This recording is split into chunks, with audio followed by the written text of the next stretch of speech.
Hindi ko ibinoto si Robin Padilla at hanggang ngayon, hindi ko pa rin siya itinuturing na mahusay na senador. Sa pananaw ko, ang Senado ay dapat binubuo ng mga taong may matibay na kaalaman sa batas, pamamahala at paggawa ng mga pampublikong polisiya. Kaya noong siya ang nanguna sa halalan noong 2022, isa rin ako sa mga nagtanong, bakit siya? Ngunit habang sinusubaybayan ko ang impeachment trial nitong mga nakaraang araw, may isang bagay akong napansin. Mahirap siyang balewalain. Habang may ilang senator judges na halos hindi mo marinig, si Robin ay palaging may gustong sabihin, may tanong, may obserbasyon, may opinyon, may mga pagkakataong mapapangiti ka, may mga sandaling mapapailing ka, at minsan, mapapatanong ka kung paano niya naiuugnay ang kanyang punto sa usaping tinatalakay.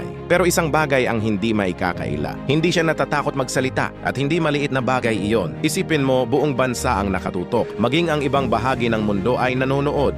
Di ba ating salita at punay maating maging headline, bawat pahayag ay maaring gawing meme, bawat pagkakamali ay maaring mag-viral, pero nagsasalita pa rin siya. Marami ang natatawa sa kanyang mga pahayag. Marami rin ang hindi sumasang-ayon sa kanyang mga argumento. May mga pagkakataong tila lumilihis siya sa legal na issue. May mga sinabi rin siyang para sa marami ay mas mabuting pinag-isipan muna at makatuwiran lamang ang mga puna sa kanya. Bilang Senator Judge, inaasahang magiging maingat, patas at nakabatay sa ebidensya ang bawat salitang bibitawan niya. Ngunit habang tumatagal ang pagdinig, may isa pa akong napansin. Hindi siya nagpapanggap. Hindi niya ipinipilit na siya ang pinakaalam sa batas. Kung ano siya, iyon mismo ang nakikita mo. Direkta, walang filter. Sa maraming paraan, tila kinakatawan niya ang malaking bahagi ng karaniwang Pilipino, prangka, emosyonal, minsan padalos-dalos, ngunit hindi natatakot magtanong kahit alam niyang maaari siyang kutyain. Dito ko naunawa ng isang mahalagang bagay. Magkaiba ang tapang at kakayahan. Hindi dahil matapang kang magsalita ay automatiko ng tama ang sinasabi mo. Ngunit hindi rin ibig sabihin na kung hindi ka bihasa sa legal na lengguwahe ay wala ka ng lakas ng loob at mas mabuting manahimik na lamang. Siyempre, mas mainam kung taglay ng isang leader ang dalawa. May tapang at may malalim na kaalaman. Ngunit kung tapang ang pag-uusapan, mahirap itanggi na mayroon si Robin nito. Hindi nagbago ang pamantayan ko para sa isang senador. Naniniwala pa rin akong dapat mataas ang antas ng kaalaman, paghahanda at pag-unawa sa batas. Gayunpaman, natutunan kong pahalagahan ang isang katangian niya, ang lakas ng loob na magsalita.